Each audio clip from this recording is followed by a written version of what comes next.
Creatine is one of the most thoroughly researched, safest, and most effective supplements in the world. However, most of the dosage protocols and guidelines you find online are tailored strictly for men, completely ignoring how a woman's distinct biology requires a completely different approach. In our last video, we discussed how crucial muscle mass is for regulating female metabolism and hormones.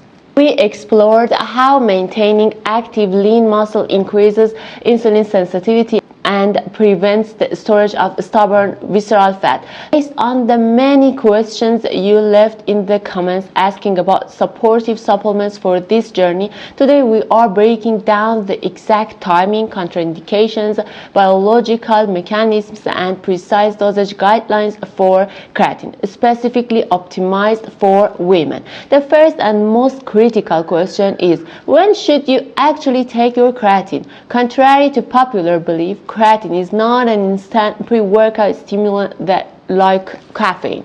It is not something you drink 30 minutes before training to feel an immediate rush of explosive energy. Creatine works through a process called cellular saturation over time. This means it must gradually accumulate in your muscle cells before you experience its physiological benefits. However, nutritional biochemistry and exercise science show that taking creatine immediately post-workout paired with a clean carbohydrate or protein source maximizes its uptake significantly. The scientific reason behind this is the hormone insulin.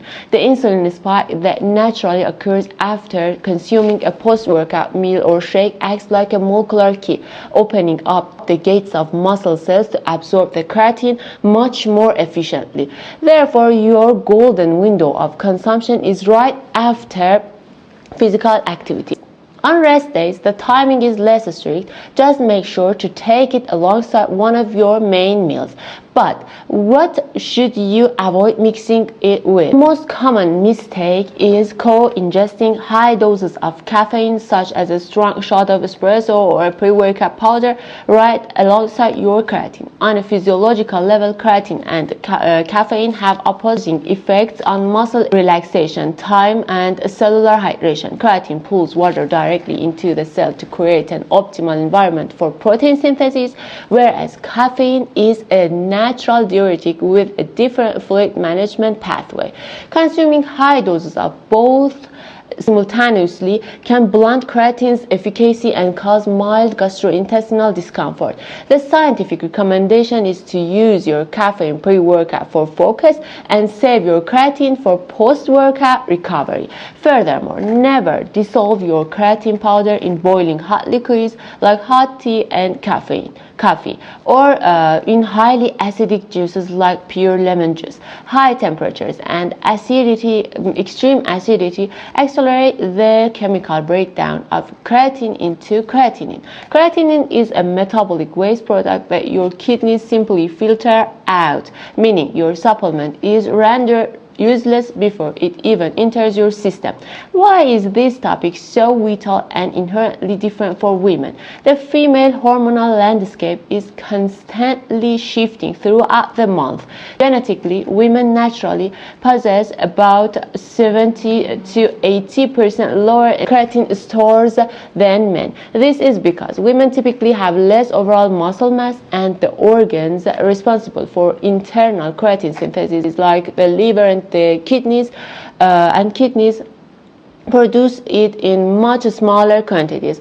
On top of that, hormonal fluctuations throughout the menstrual cycle, especially the sharp drop in estrogen and progesterone during the luteal phase, which is the late phase of your cycle, negatively impact creatine transport and utilization. During this specific phase, many women experience sudden fatigue, drops in athletic performance, and severe brain fog.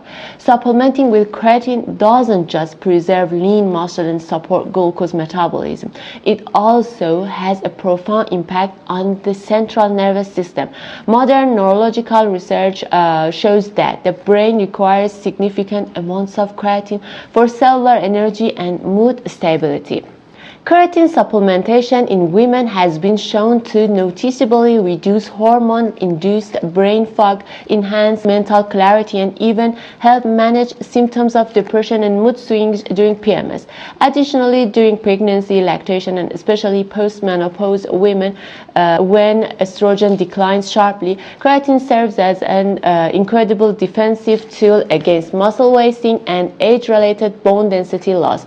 One of the biggest anxieties of women have regarding creatine is the fear of gaining weight for looking bloated. Let us clear this up with solid science. For women, there is absolutely no need for a traditional aggressive loading phase. A loading phase usually involves consuming 20 grams of creatine per day for a week. This outdated method, mostly used for heavy men bodybuilders, causes sudden subcutaneous water retention, bloating, and digestive distress in women. The correct evidence-based approach for the female body is consistent low-dose daily supplementation, taking 3 to 5 grams of pure creatine monohydrate daily. Ideally, the micronized version, which has smaller particle sizes for effortless digestion, is the perfect strategy. When you consume a steady 3 to 5 grams, no uncomfortable bloating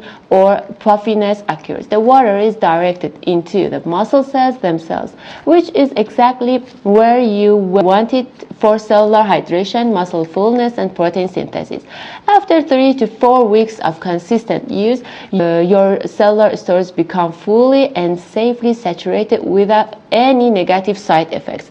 Another key factor is the quality and form of the creatine you buy. The supplement market is flooded with fancy names like creatine hydrochloride, creatine nitrate, or buffered creatine. However, virtually all robust clinical evidence points back to the standard monohydrate form. Creatine monohydrate is not only the most affordable option, but it also has the highest absorption rate and the most extensive safety profile in the history of sport nutrition. There is no need to spend extra money on marketing gimmicks. Just ensure your supplement is pure, free of artificial sweeteners, and ideally third-party tested so you are certain of its purity. Along with your daily creatine, remember to maintain adequate hydration. Increasing your daily water intake by 1 to 2 glasses allows creatine to optimize cellular hydration smoothly, while keeping kidney workload entirely normal. Healthy kidneys in healthy individuals experience absolutely no strain from standard creatine dosages, and all myths regarding renal damage have been thoroughly debunked.